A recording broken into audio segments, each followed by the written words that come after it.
Okay? So for you this is right. Why are they wrong? Because you're white? Because you're superior? For what reason and how do you ascertain that your culture and your cultural sensibilities is superior to everybody else's? On what basis? Tomorrow, 50 years ago, you agreed with culture, with the Qatari culture, 50 years ago. Yeah, and 100 years ago, you probably were even more severe with LGBT than Qatari culture, yes? Just your grandfather was more severe than the Qatari culture. So where is your culture anchored? How do you, you know, this is what you need to ask them. And like 4 or 5 days ago, obviously Germany buy gas from Qatar. Right. You know, and it was very interesting. You know, they did this, you know, the German team, yeah? The German team. If you go to Qatar, I would say that the people there, you ask the German supporters, they said we had a fantastic time. The Qatari people were very hospitable. They had a wonderful time there, yes? And it was safer, the women are saying that it's safer here than in Germany or in England. When after the drinks, the people, they touch them and do all sorts of horrible things, yeah? Over there, people are very respectful. So they really don't have a leg to stand on. You know what it is, brother? They're hypocrites. You know, they talk about the rights of a woman not to wear a scarf, okay? And they say, oh, you should not force the woman. But it's okay to bomb her. It's okay to kill her. It's okay to kill her children. They can send a fighter aircraft and the bombers and they can kill thousands of women and children. That's okay. But if you say that she has to wear hijab, ooh, you're putting hijab on her head, you're making her wear hijab, this is the injustice on her. What about when you go and kill her children and kill her family? That's okay. Nobody's fighting for those rights. Nobody's talking about that. Nobody's saying, oh, women's rights because we shouldn't kill them and bomb them. They're hypocrites. They've got no leg to stand on, really.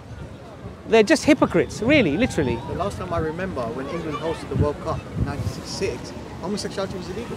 Yeah. Look, this Malala from Afghanistan, yes? Yeah. Oh, the Taliban, they shot her because she wanted to go to school. She's become this champion. They bring her to Europe. They give her medical treatment. Now she's addressing the United Nations. They're all crying that, oh, this is like freedom and free. Yes? What about her sisters that you were killing in Afghanistan? Yes? What about her children you were killing in Afghanistan? In the thousands in Iraq. Yeah? How many Malalas have they killed themselves in Iraq and in Afghanistan? Tens of thousands, going into the millions of refugees. They destroyed their country. And they're championing, they're crying for Malala. What about the tears for all the people they killed there? They're just hypocrites. They've got no leg to stand on. Anything about Russia when the World Cup was in Russia? Right, exactly. Yes, when the World Cup was in Russia, they never said anything about human rights in Russia or anything like that.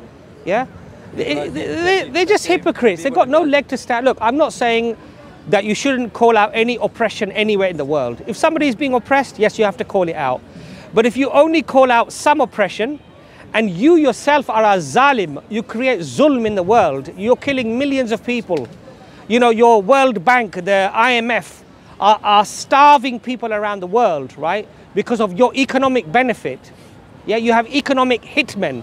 They go around the world, they destroy people's economies, right? They put people in poverty for decades, for generations, yeah?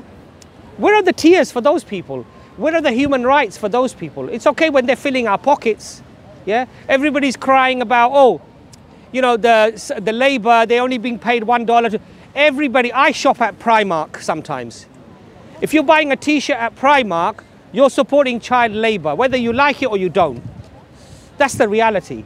By the way, the England t-shirts are made by Bangladesh. Yeah. How much they're getting paid? 21 pence. Exactly. 21 pence. Everybody who shops at Primark, everybody who shops at this, even the expensive stores, where do they get, you look at the label, where is it made? Bangladesh, India, okay, China. You think they're paying them $10 an hour? Even Apple products like iPhone made in China. Exactly. You think they're paying them $10 an hour? They're paying them 50 cents an hour.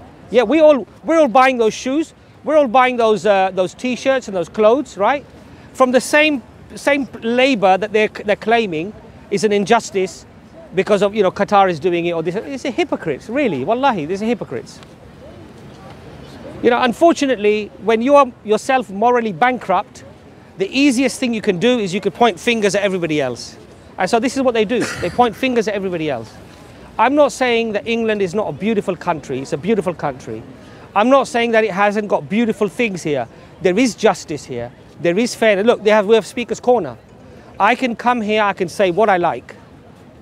I can say against the king.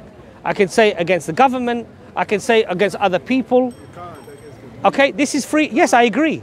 There are things in England that we have to acknowledge that are amazing. And in fact, you know, many people tell me that even in Europe, you can't do this in Europe, what I'm doing here, right? So yes, where there is good, we have to recognize the good. But where there is bad, we have to recognize the bad as well. And when we do something that's bad, we have to call it out. And the reality is, for me, I went to Qatar, I saw my first hand. I spoke to tourist, supporters from South America, from Asia, from Europe, Wales, Ireland, England, everywhere. And their experience of Qatar is very different from what the media are telling them. Completely chalk and cheese, really. In fact, they're telling me that our own media they're lying to us. That's what they're saying out there, So they're hypocrite. Look, the opening ceremony, the BBC, they cut it out. Yeah? It was a disabled child with no legs.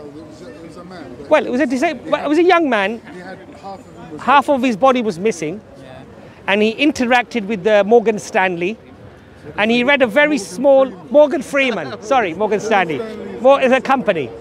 Morgan Freeman, I beg your pardon, right? Sorry, that's my dyslexia, yeah? What did they do? They edited that part out. They didn't want to show the people that. Why? Why?